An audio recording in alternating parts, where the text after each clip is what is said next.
this video, we're breaking down the top 9 Indian states that drive country's GDP. And before we start, comment below which state you think should be in the top 3. At number 9 is Andhra Pradesh with 4.7% of GDP contribution. Visakhapatnam drives the economy with its ports, shipbuilding and pharma. The Vijayawada-Guntur belt is a booming commercial and logistic cluster, and Tirupati is emerging as an electronics and manufacturing center. Ports, aquaculture, agriculture is all Andhra's powerful economic triangle. At number 8 is Telangana with 4.85% of GDP contribution. Leading the charge is Hyderabad, a trillion rupee economy fueled by IT exports, biotech, real estate and startups. Warangal adds the textile strength, and Karimnagar boosts granite and industrial output. In just a decade, Telangana has become one of India's fastest growing states. At number 7 is Rajasthan, which contributes 5% of the GDP of India.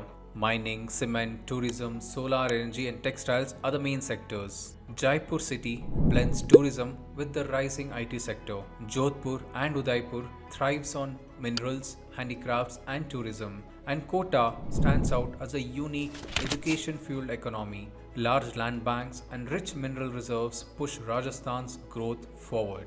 At number 6 is West Bengal with 5.5% of GDP contribution, built on manufacturing, MSMEs, agriculture and services. Kolkata remains the economic heart of eastern India, from finance to IT to port-led trade. Durgapur strengthens steel production, and Haldia anchors petrochemicals and port-based industries. The state's strategic location keeps it central to eastern trade routes. At number 5 is Gujarat, the heavyweight. The state thrives on petrochemicals, textiles, chemicals and massive port-led export.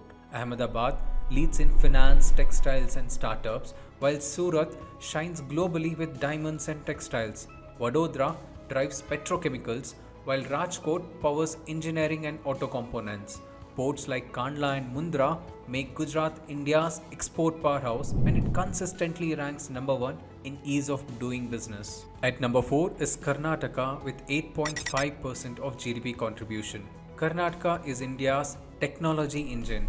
Bengaluru alone contributes nearly 40% of India's IT exports. That's massive. Mysuru expands manufacturing and electronics, while Hubballi and Dharwad strengthen the industrial output, and Mangalore leads petrochemicals and port-driven growth. Innovation and tech make Karnataka one of India's most future-ready economies. At number 3 is Uttar Pradesh with 8.8% of GDP contribution, driven by agriculture, MSMEs, defense corridors and expressways transforming connectivity.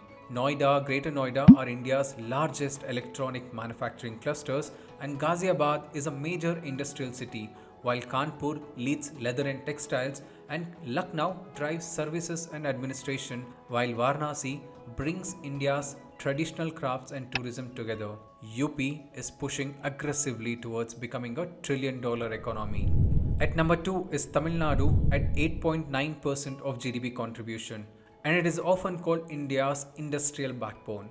Chennai, the automobile capital of India, also leads in electronics and IT. Coimbatore is strong in textiles and engineering. Tirupur is a global knitwear hub, while Madurai and Trichy remain key industrial clusters. From autos to renewables, Tamil Nadu dominates in diverse sectors. And at number 1, way ahead of everyone else, is the state of Maharashtra with a massive 13.5% of India's GDP contribution. Mumbai, India's financial capitals, drives banking, markets, films, ports and services. Pune leads in IT, education and automobiles.